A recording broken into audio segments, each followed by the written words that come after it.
এয়া দেখিছে কি ধুনীয়া চাহপাত বাগানৰ মাজে মাজে আমি গৈয়ে আছোঁ। আজি আমি যাম ছয়গাঁও ভেৰভেৰি বুলি এখন গাঁৱত। আপোনালোকে ভিডিঅ'টো শেষলৈকে চাওক আৰু সেই ভেৰভেৰি গাঁওখন আপোনালোকে কিমান ধুনীয়া পৰিৱেশৰ মাজত আছে সেইখন আপোনালোকে দেখিবলৈ পাব।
হাই হেল্ল' নমস্কাৰ মাই ইউটিউব চেনেল। আজি আমি গৈ আছোঁ ভেৰভেৰিলৈ। এইটো চাইডেদি আমি ভেৰভেৰি যাম। আমি চাওক, আমি ইয়াতে আছোঁ কলখি গাঁৱৰ এখন চেগুন বাৰীৰ মাজত। আৰু আপোনালোকে দেখিছে ইয়াক কি মনোমোহা পৰিৱেশ। আৰু এইটো চাইডে আছে কলখি নৈ। আমি কলখি নৈৰ নিচেই ওচৰতে আছোঁ। আপোনালোকে চাই থাকক আৰু ভিডিঅ'টো যদি ভাল পায় লাইক কমেণ্ট শ্বেয়াৰ আৰু একেবাৰে নপাব ছাবস্ক্ৰাইব কৰিবৰ কাৰণে। আৰু ভিডিঅ'টো শেষলৈকে চাওক, আপোনালোকক ধুনীয়া ধুনীয়া পৰিৱেশৰ মাজত লৈ গৈ আছোঁ।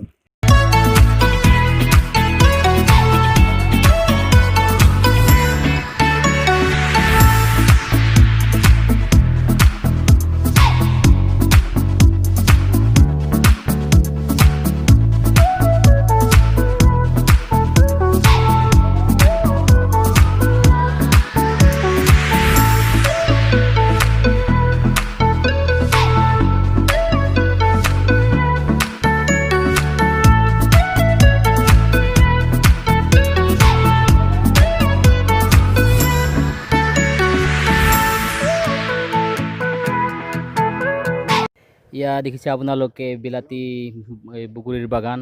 ইয়াৰে এজন গাঁৱৰে বাসিন্দা খেতিয়কে এজন বিলাতী বাগান বগৰীৰ খেতি কৰিছে। এয়া বাগানখন যোৱা বছৰৰ পৰা আৰম্ভ কৰিছে। এইখন বাগান ভেৰভেৰি গাঁৱতেই।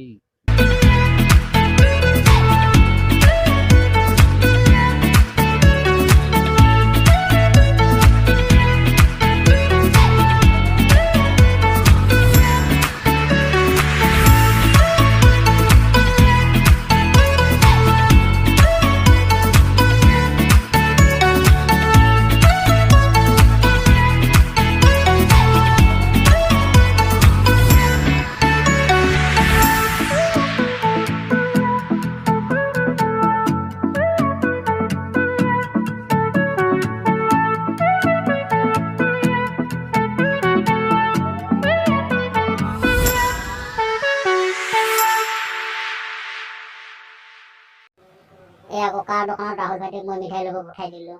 আলহী ঘৰত নিবৰ কাৰণে আমি মিঠাই লৈ আছোঁ দোকানত চাই থাকোঁ।